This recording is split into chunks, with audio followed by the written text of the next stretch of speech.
Hello friends, I am Kaira. Welcome to our channel Mind and Machine Reviews.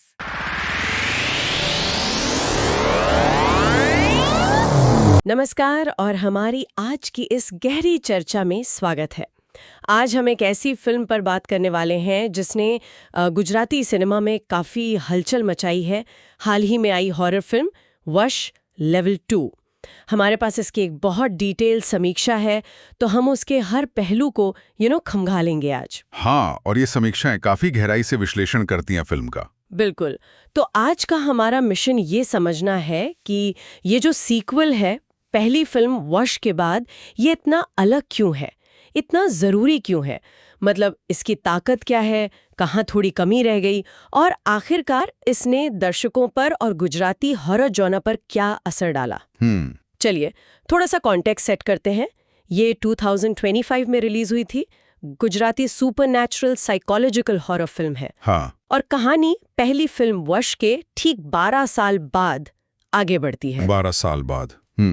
लेकिन सबसे बड़ा बदलाव ये है कि इस बार डर किसी एक फार्म हाउस बंद दरवाजों तक सीमित नहीं है। सही। बल्कि पूरे शहर को अपनी चपेट में ले लेता है। हाँ, ये बहुत बड़ा शिफ्ट है। निर्देशक है कृष्णदेव याग्निक और मुख्य भूमिकाओं में जानकी बोढ़ीवाला, हितू कनोडिया और हितेन कुमार। हिंदी में भी आई थी वश विवश लेवल 2 नाम से। हाँ, सुना है मैंने। लंबाई करीब 103 मिनट। हाँ। और जो दिलचस्प बात है, बजट था करीब 5 करोड़ रुपए। सिर्फ 5 करोड़? अच्छा, हाँ। और कमाई हुई 10.78 करोड़ से ज्यादा। वाह, ये तो जबरदस्त है। मतलब ये बजट और कमाई के आंकड़े ही काफी कुछ कह रहे हैं। 5 करोड़ पर 10 करोड़ से ज्यादा की कमाई, ये दिखाता है कि दर्शकों में कितनी उत्सुकता थी। हाँ, खासकर पहली फिल्म के बाद। बिल्कुल। और जैसा आपने कहा, डर का पैमाना एक घर से बढ़ाकर पूरे शहर तक ले जाना, ये गुजराती सिनेमा के लिए वाकई एक महत्वाकांक्षी कदम है। सही। ये सिर्फ कहानी का स्केल नहीं बढ़ा रहा, बल्कि रीजनल सिनेमा की प्रोडक्शन कैपेबिलिटी और विजन को भी दिखाता है। बिल्कुल। तो चलिए अब कहानी के अंदर चलते हैं, थोड़ा और खोलते हैं इसको। कहानी शुरू होती है 12 साल बाद।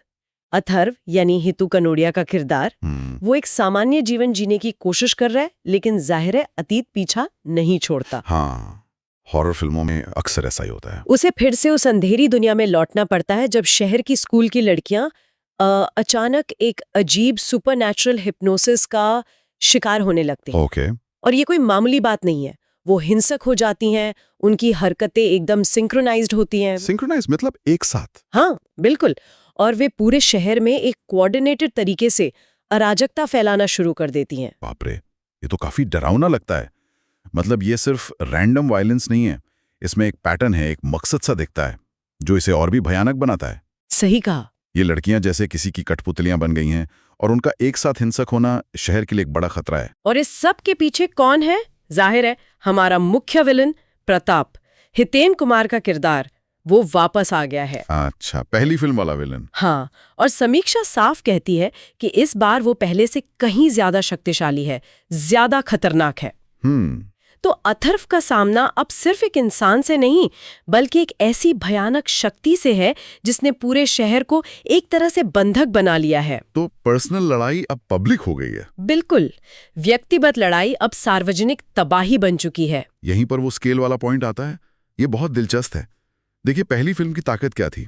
उसका क्लॉस्ट्रोफोबिक माहौल, एक फार्म हाउस, एक परिवार, और वो बढ़ता हुआ साइकोलॉजिकल प्रेशर। हाँ, बहुत इंटेंस था वो डर बहुत निजी था, घुटन भरा था। अब यहाँ डर को खुले में ले आए हैं, पूरे शहर में। हाँ। ये न केवल कहानी को एक एपिक फील देता है, बल्कि हॉरर के अनुभव को भी बदल देता है। अब डर सिर्फ घर के अंदर नहीं, सड़क पर है, स्कूल में है, हर जगह। ये एक अलग तरह का आतंक है, ज्यादा फैला हुआ, ज्यादा खुला, और शायद ज्यादा ब्रूटल, क्रूर। पर क्या आपको लगता है कि ये बदलाव कामयाब रहा? मतलब ऐसा तो नहीं कि बड़े स्केल के चक्कर में वो मनोवैज्ञानिक गहराई कहीं खो गई जो पहली फिल्म की यूएसपी थी? ये एक बहुत जरूरी सवाल है, और इस पर हम यकीनन आगे बात करेंगे। लेकिन पहले उन चीजों पर फोकस करते हैं जहां फिल्म मजबूत है, समीक्षा में जिनका जिक्र है। हाँ बिल्कुल। ताकतें क्या हैं इसकी? एक बड़ी ताकत जो निकल कर आती है वो है फिल्म का विजुअल स्टाइल और माहौल। हाँ, यहीं पर बात वाकई दिलचस्प हो जाती है। समीक्षा में ना फिल्म के पहले हाफ की बहुत तारीफ है, खासकर विजुअल्स की। ओके। जिस तरह से स्कूल का वो नॉर्मल सा माहौल धीरे धीरे डर और अनिश्चितता में बदलता है, वो काफी असरदार बताया गया है। और वो सम्मोहित लड़कियां, उनका एक साथ दिखना, उनकी वो एक जैसी चाल, एक जैसी नजरें, ये सीन रोंगटे खड़े कर देते हैं। हाँ, वो सिंक्रोनाइजेशन वाला एलिमेंट। हाँ, समीक्षा में जिक्र है कि कैसे डायरेक्टर ने भीड़ का इस्तेमाल किया है डर पैदा करने के लिए। और इसमें शायद एरियल शॉट्स का भी रोल होगा। बिल्कुल, एरियल शॉट्स का भी जिक्र है। शहर के ऊपर से लिए गए शॉट्स न केवल उस अराजकता का स्केल दिखाते हैं, बल्कि एक तरह की लाचारी का एहसास भी कराते हैं कि आप बच नहीं सकते। हाँ, कि ये मुसीबत हर तरफ फैली हुई है। ये विजुअल सिर्फ दिखाने के लिए नहीं है, वो माहौल और टेंशन को बढ़ाते हैं। और इसमें बैकग्राउंड स्कोर का भी बड़ा हाथ होगा। एंड्रू सैमुअल का नाम लिया आपने। हाँ, एंड्रू सैमुअल का बैकग्राउंड स्कोर, समीक्षा कहती है कि वो टेंशन बनाए रखने में बहुत मदद करता है। कभी बेचैन करता है तो कभी एकदम से डरा देता है। अच्छा, माहौल बनाने में संगीत का रोल तो अहम होता ही है हॉरर में। और परफॉर्मेंस, एक्टर्स के बारे में क्या कहती है समीक्षा? एक्टिंग भी फिल्म का एक मजबूत पहलू बताया गया है। अगर हम इसे बड़ी तस्वीर से जोड़ें तो हितू कनोडिया का किरदार अथर्व, उसे इस बार ज्यादा बड़े संकट का सामना करना पड़ रहा है। समीक्षा कहती है कि उन्होंने एक परेशान पिता, एक हताश पति और एक रिलक्टेंट हीरो के इमोशनल बोझ को बहुत अच्छे से निभाया है। उनके चेहरे पर वो कश्मकश दिखती है, बदला लेने की इच्छा और अपने परिवार को खोने का डर। हाँ, वो दर्द और दृढ़ संकल्प दोनों को दर्शक तक पहुंचाने में कामयाब रहे हैं। और हितेन कुमार प्रताप के रोल में उनकी वापसी कैसी रही? हितेन कुमार का काम भी बहुत सराहा गया है। इस बार उनके किरदार प्रताप के साथ साथ उसके भाई का एंगल भी है। अच्छा, डबल रोल जैसा कुछ? हाँ, कुछ वैसा ही।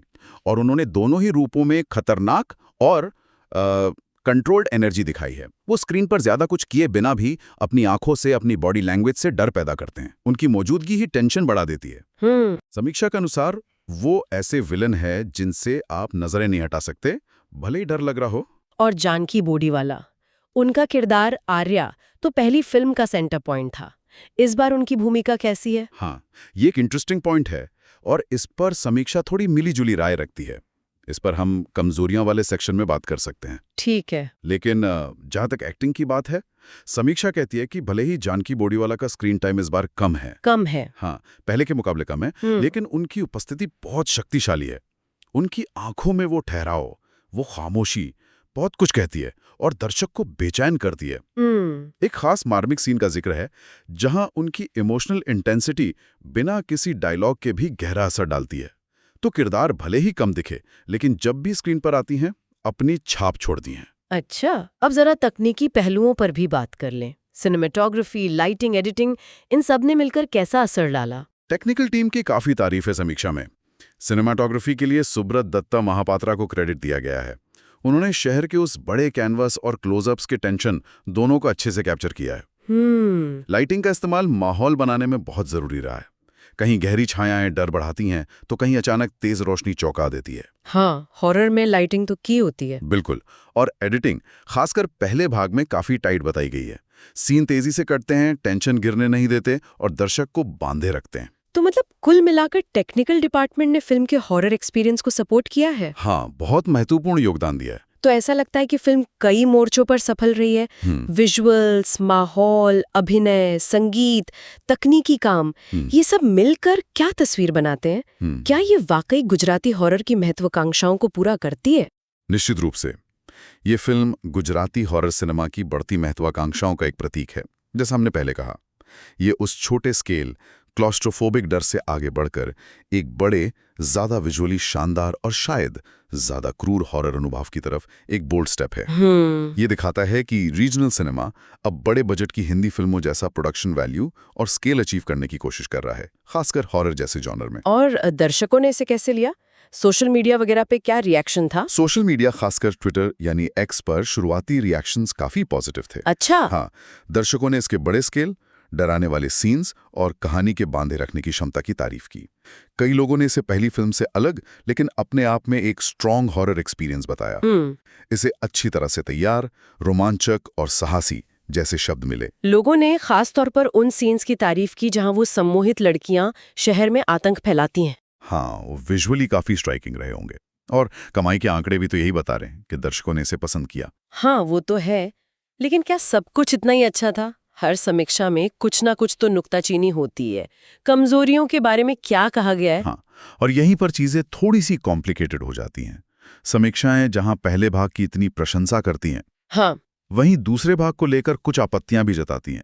एक कॉमन क्रिटिसिज्म यह है कि पहला भाग जहां बहुत ध्यान से टेंशन और माहौल बनाता है, वहीं दूसरा भाग खासकर क्लाइमैक्स थोड़ा जल्दबाजी में निपटाया हुआ लगता है। जल्दबाजी मतलब कहानी के सिरे ठीक से नहीं जोड़े गए या फिर अंत असरदार नहीं था? शायद दोनों ही बातें।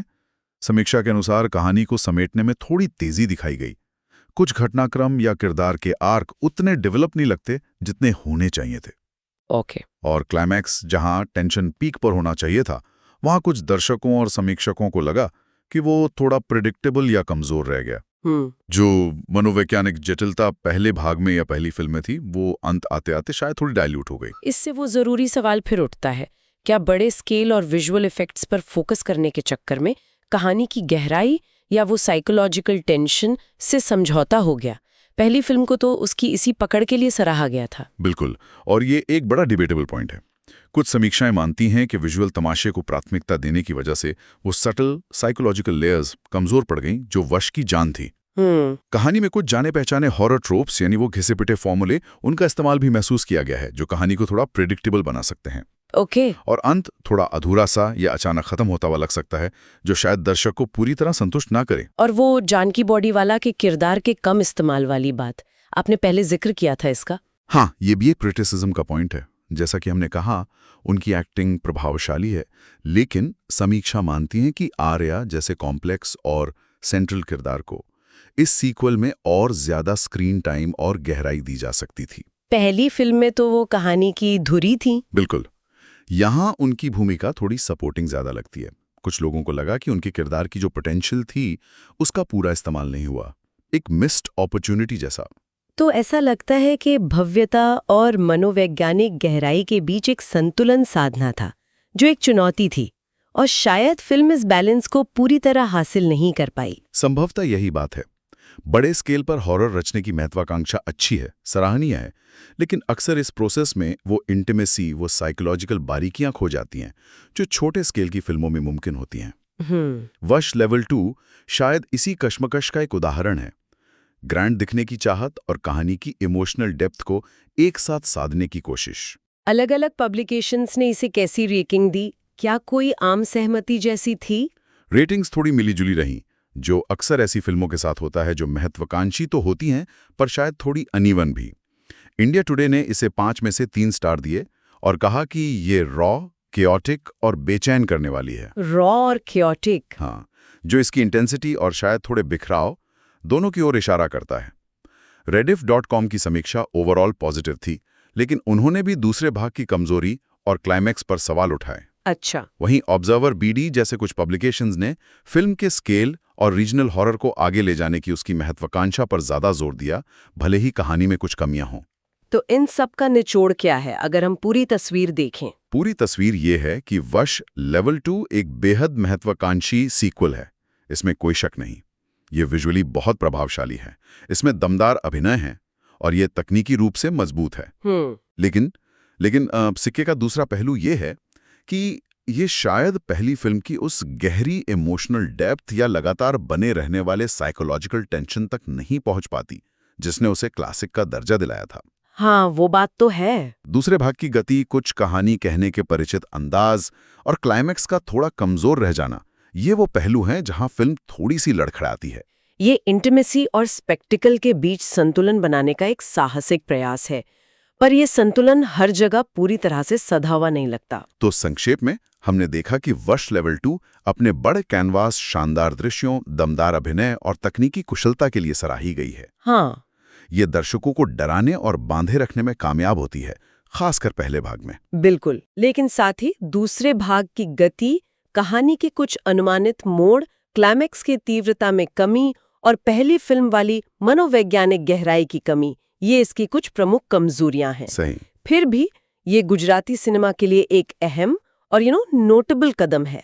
अगर हम समीक्षाओं का औसत निकालें तो यह फिल्म लगभग 3.5 से 4 स्टार 5 में से के बीच कहीं ठहरती है। हाँ, ये एक फेयर असेसमेंट लगता है। यह निश्चित रूप से एक रोमांचक अनुभव देती है, खासकर उन दर्शकों के लिए जिन्हें वो सीधे तौर पर डराने वाले दृश्य, ग्राफिकल चिल पसंद है या जिन्हें अलौकिक तमाशा अच्छा लगता है। और जो हॉरर में विजुअल ग्रैंडियर ढूंढते हैं। हाँ, उनके लिए ये फिल्म है। तो आखिरकार ये फिल्म किन दर्शकों के लिए रेकमेंडेड है? मेरे ख्याल से ये उन लोगों के लिए है जो डार्क सुपरनैचुरल थ्रिलर पसंद करते हैं और हॉरर में विजुअल अपील को महत्व देते हैं।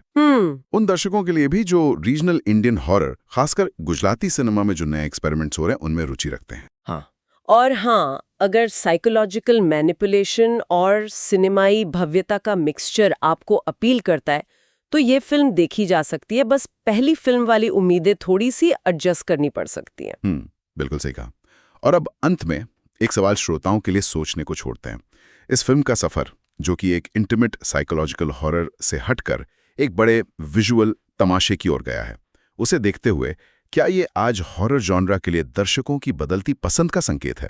ये इंटरेस्टिंग सवाल है। क्या हम खासकर रीजनल सिनेमा में धीरे धीरे उस अंतरंग मनोवैज्ञानिक डर के बजाय बड़े ज्यादा विजुअल इवेंट स्टाइल वाले डरावने अनुभवों की ओर बढ़ रहे हैं? मतलब क्या स्पेक्टिकल अब सब्सटेंस पर हावी हो रहा है हॉरर में? हाँ, क्या बड़े बजट और विजुअल इफेक्ट्स की दौड़ ने हॉरर अपनी आत्मा खो रहा है, या ये सिर्फ इस जॉनरा का एक नेचुरल एवोल्यूशन है? इस पर वाकई सोचने की जरूरत है। इस पर विचार किया जा सकता है।